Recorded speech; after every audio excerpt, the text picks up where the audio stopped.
He's busy now looking on his phone. Finally, he got home.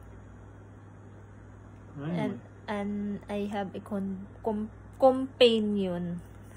Right. That's right.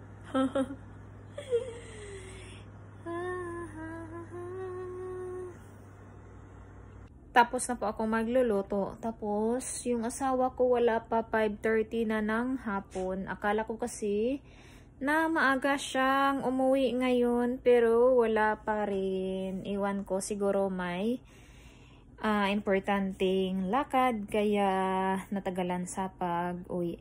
Ito yung ating ginawa ngayon. Nagluluto na ako ng pagkain. Yung chicken na may broccoli, may zucchini, at meron din tayong pampakulay na red bell pepper. Ito na, tapos na akong magluto.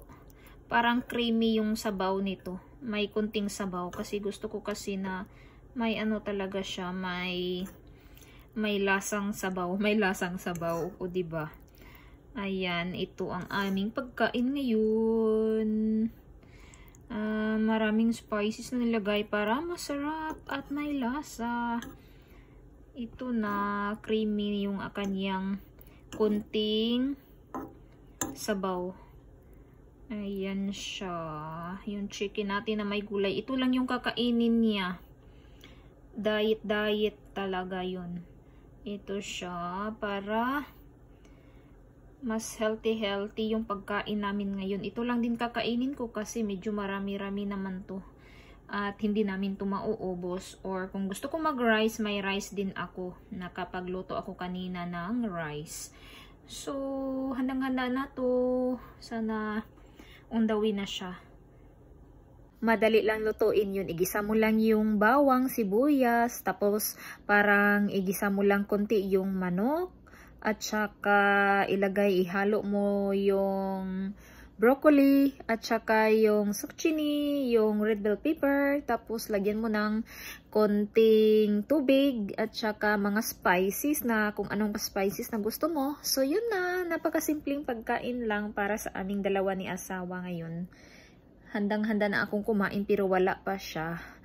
Maghihintay ako sa kanya para sabay kaming kumain ngayon. Oh, hindi pala 6 pala ngayon, magsi 7 o'clock na pala ng gabi. Wala pa siya. Sobrang haba ng kanyang overtime.